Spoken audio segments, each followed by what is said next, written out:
तो बच्चों, आप सब कैसे हैं? बड़े आशा के साथ कह सकते हैं आप सब खुश होंगे, प्रसन्न होंगे। जहाँ भी होंगे अच्छे से बने रहिए, पढ़ाई जारी रखिए। मैं आपके लिए काम कर रहा हूँ, पढ़ाने का पूरा प्रयास कर रहा हूँ। तो आज हम लोग बच्चे बात करेंगे इंग्लिश में ग्रामर की बात करूँगा। तो बच्चे आज मैं आपको पढ़ाऊँगा इंग्लिश ग्रामर में। मैं आपको पढ़ाऊँगा कास्टिव वर्ब। क्या बच्चे? कास्टिव वर्ब का प्रयोग करेंगे। किसका प्रयोग करेंगे? कास्टिव वर्ब का प्रयोग करेंगे। तो कास्टिव वर्ब क्या होती हैं समझिए। कास्टिव वर्ब का मतलब, कास्टिव वर्ब की हिंदी जो होती है प्रेरणार्थक क्रिया। प्रेरणार्थक क्रिया कास्टिव वर्ब मतलब बच्चे प्रेरणार्थक क्रिया। ठीक है, कहाँ यूज़ करते हैं समझिए। जो ये एक वर्ब आपका सिंपली वर्ब है। जो एक वर्ब आप पढ़ते हैं, वर्ब एक आपका हुआ कास्टिव वर्ब। तो हम लोग पढ़ेंगे इसको, कास्टिव वर्ब का प्रयोग करेंगे। तो टेंस में, सभी टेंसेस में इसका यूज होता है। जैसे अगर मैं बात करूं तो कहाँ पे करते हैं समझिए। कास्टिव वर्ब क्या करते हैं, देखिए कोई भी कुछ भी सेंटेंस पढ़ते हैं, कुछ भी सेंटेंस हम लोग पढ़ते हैं, तो उसमें क्या होता है, सब्जेक्ट जो होता है खुद काम करता है। सब्जेक्ट क्या करता है? खुद काम करता है। अगर मैं एक सेंटेंस लिखूं,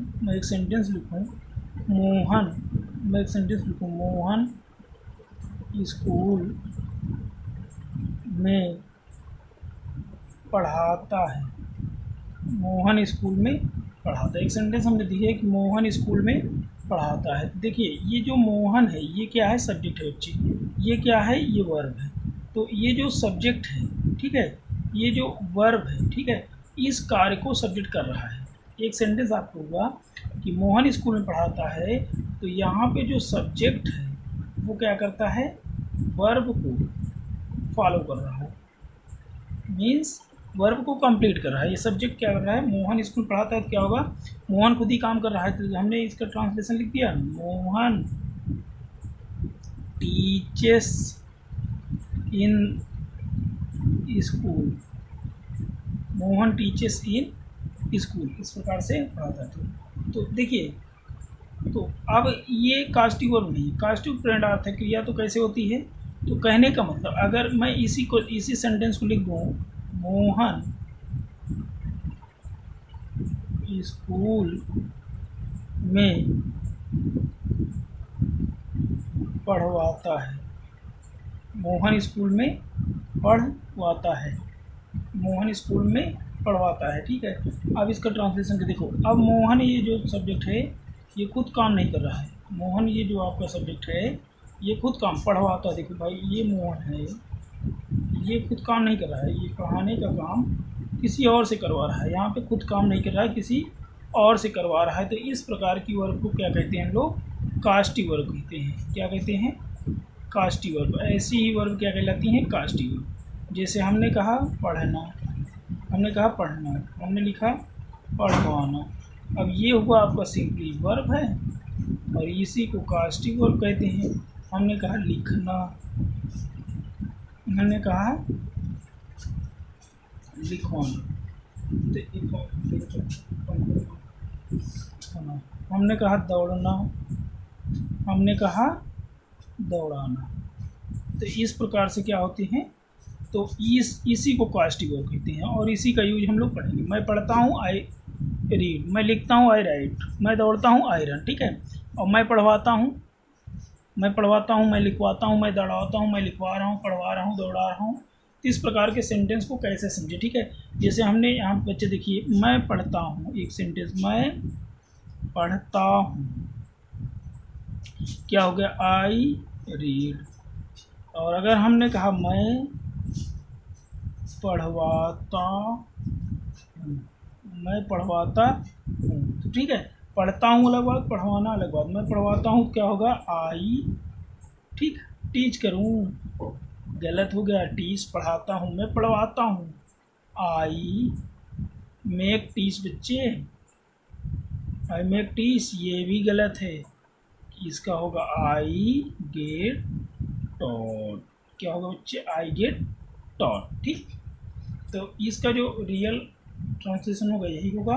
इस प्रकार से आपको समझना है, पढ़ना है, आगे बढ़ना। मैं बात करूं तो कैसे ट्रांसलेट होता है तो समझिए, इस प्रकार के सेंटेंस को कैसे पढ़ा जाए। तो आपको टेंस आने चाहिए किसी भी सेंटेंस में बना सकते हो। मैं आशा करता हूँ कि आपको वर्ब, कोई भी वर्ब, कुछ भी वर्ब लिख लो। हमने कहा रोना, रुलाना, हंसना, हंसाना, ठीक है, खेलना, खिलाना, ठीक, रोना, रुलाना, कुछ भी। तो इस प्रकार से कास्टिव वर्ब में अंतर कर पाएंगे। अब कास्टिव वर्ब, अब एक चीज़ ये समझ में आया कि कास्टिव वर्ब क्या होता है।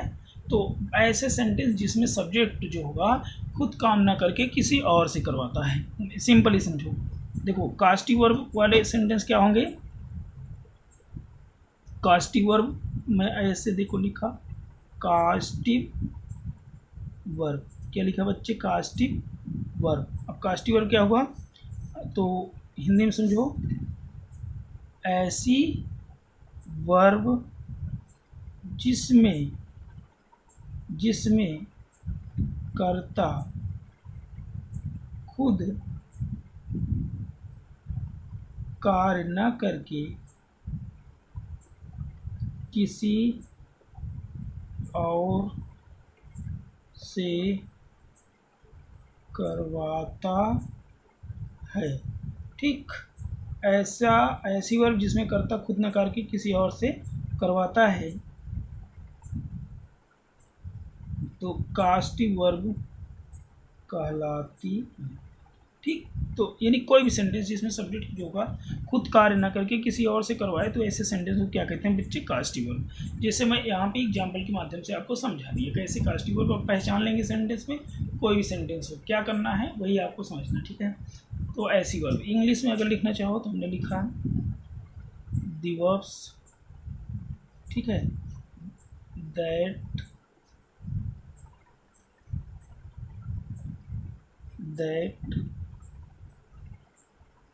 डू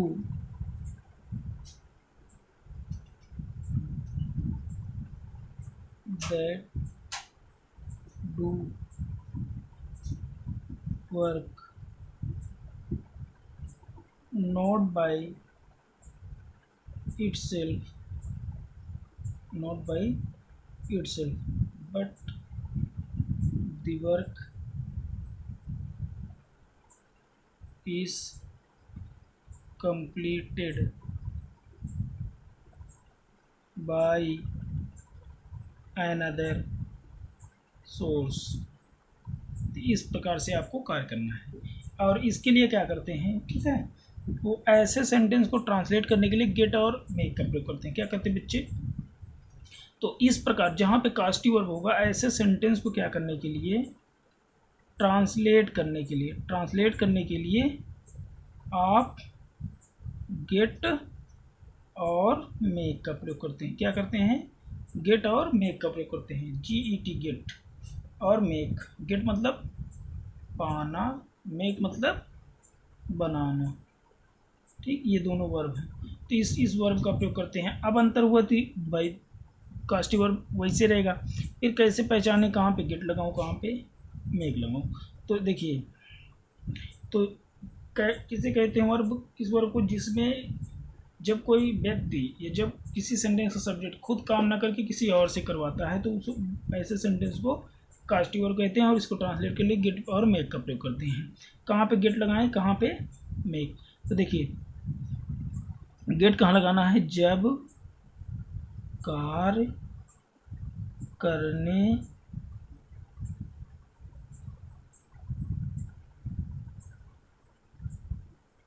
जब कार्य करने वाला ना हो और करवाने वाला हो। देखो, जब सेंटेंस में कार्य करने वाला ना हो और कार्य करवाने वाला हो, ऐसे सेंटेंस में किसका प्रयोग करेंगे? गेट का प्रयोग करेंगे। पहली कंडीशन, एक एक समझो। और दूसरी, ठीक है, और इसके साथ हमेशा बी थर्ड का प्रयोग करते हैं, इसके साथ हमेशा बी थर्ड का प्रयोग करते हैं। ठीक, बस इतना ध्यान देना है। क्या ध्यान देना है? गेट। अब देखो वर्ब जैसे चेंज होती है, 5 फॉर्म होते हैं, उसी प्रकार से इसके फॉर्म चेंज हो। Get, got, got, getting, gets. तो get plus object plus B third का प्रयोग करना है बच्चे। ठीक, ऑब्जेक्ट ना हो तो गेट के बाद जस्ट बी थ्री कर दो। अब दूसरी सिचुएशन बनती है मेक का प्रयोग कहाँ करें? तो जब कार्य करने वाला तथा करवाने वाला दोनों मौजूद हों। पहली शर्त क्या है कि जब कार्य करने वाला तथा करवाने वाला दोनों मौजूद हों तो मेक का प्रयोग करें। दूसरी कंडीशन क्या बनेगी? और दूसरी कंडीशन में मेक के साथ सदैव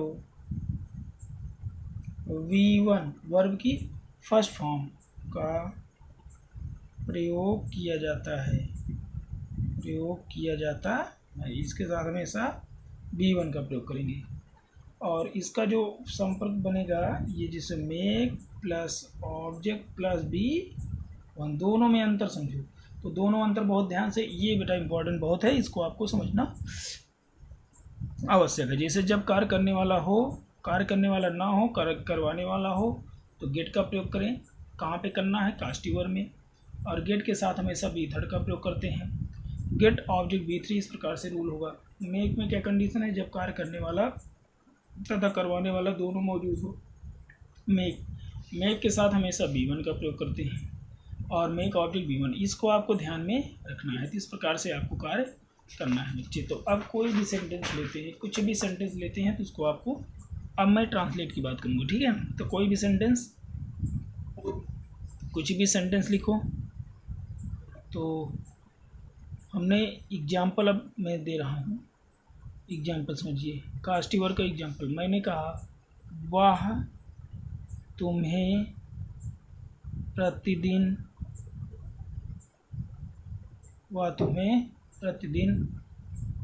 दौड़ाता है। वह आपको प्रतिदिन क्या करता है? दौड़ाता है। प्रतिदिन क्या करता है बच्चे? दौड़ाता है। अब देखो दौड़ना, रन, दौड़ाना कास्टिवर हो गया। तब देखो वह काम करने वाला होगा और आपको दौड़ाता है, मतलब आप कार्य करने वाले, आप दौड़ रहे हैं। तो इस सेंटेंस में क्या है बच्चे? दोनों प्रेजेंट हैं, अर्थात मेक का प्रयोग होगा। एक बार फिर समझो कैसे। वह कार्य, वह भाई वह तुम्हें प्रतिदिन दौड़ाता है, तो वह कार्य करवाने वाला, आप कार्य करने वाले, दोनों प्रेजेंट, मेक का प्रयोग करेंगे। हमने लिखा ही। अब इसके बाद क्या करें बच्चे? मेक्स, क्योंकि टेंस के हिसाब से मेक, ठीक है, simple present tense, he makes. इसके बाद क्या करना है? मेक ऑब्जेक्ट, ऑब्जेक्ट करें। ऑब्जेक्ट क्या है? यू, आपको, ठीक है, ही मेक्स यू। इसके बाद B1 verb form, run, he makes you run. फिर उसके बाद प्रतिदिन का डेली। तो अच्छे ट्रांसलेशन आना चाहिए। तो इस प्रकार से आपको कार्य करना है। मैं आपको अब कुछ भी दिया जाए, मैंने दूसरा लिखा, हमने लिखा अध्यापक बच्चों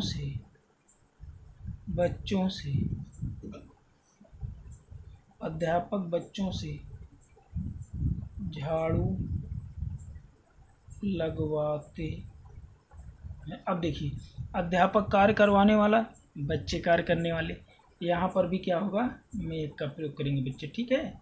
तो हमने लिखा अध्यापक, हमने लिखा द टीचर। दो एग्जाम्पल में बता दूंगा, उसके बाद चाहे आप जितना करिए। द टीचर, फिर उसको लगवाते हैं, मतलब देखो झाड़ू। तो इसके बाद किसका प्रयोग होगा? मेक का प्रयोग होगा। बहुत बढ़िया, मेक्स, फिर मेक्स किससे?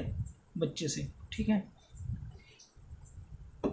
तो मेक्स, उसके बाद B1 करना है, ब्रूम मतलब झाड़ू लगाना, मेक्स ब्रूम बाई चिल्ड्रन या स्टूडेंट्स। इस प्रकार से आप काम करिए। हम लिखा सरकार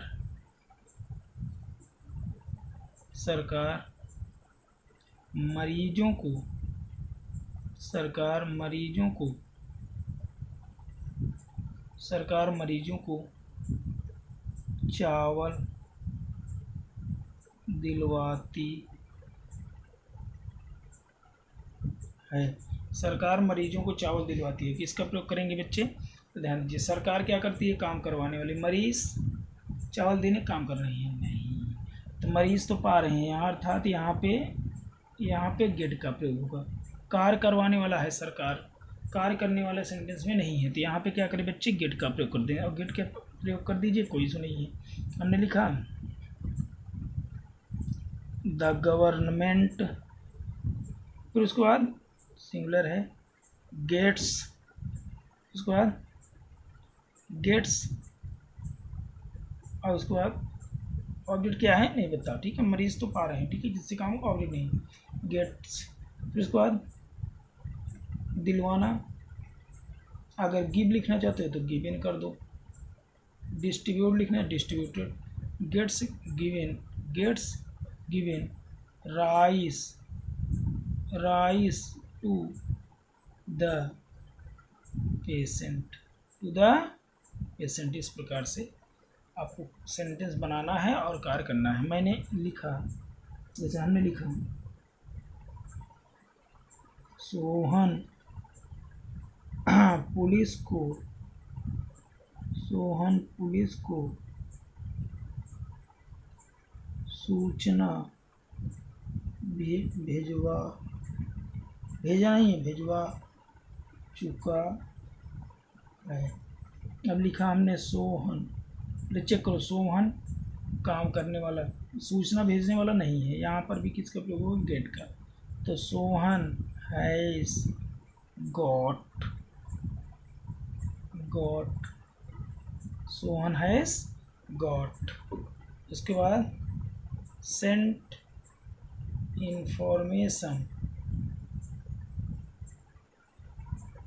टू द पुलिस। तो बच्चे इस प्रकार से आशा करते हैं सेंटेंस आपको समझ में आ गया होगा, ठीक है? और इस प्रकार से गेट और मेक का प्रयोग करते हैं, ठीक? तो जहाँ कहीं भी आपको न समझ में आया हो, आप वीडियो को 2 बार 3 बार देखिए।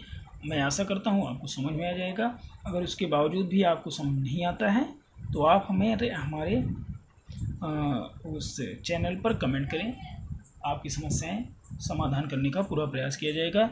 मैं आपके लिए ढेर सारा कार्य करता रहूँगा। और आपको अगर वीडियो अच्छा लगे, समझ में आया हो, तो आप वीडियो को लाइक करें, शेयर करें, सब्सक्राइब करें। Thank you, thank you, thank you, thank you बच्चे। आपको किसी प्रकार की कोई प्रॉब्लम हो इंग्लिश में तो आप हमारे मोबाइल नंबर पर, व्हाट्सएप नंबर पर एनी टाइम कांटेक्ट कर सकते हैं। मेरा नंबर है 8574155480। थैंक यू बच्चे, थैंक यू। बहुत बढ़िया, बहुत सुंदर।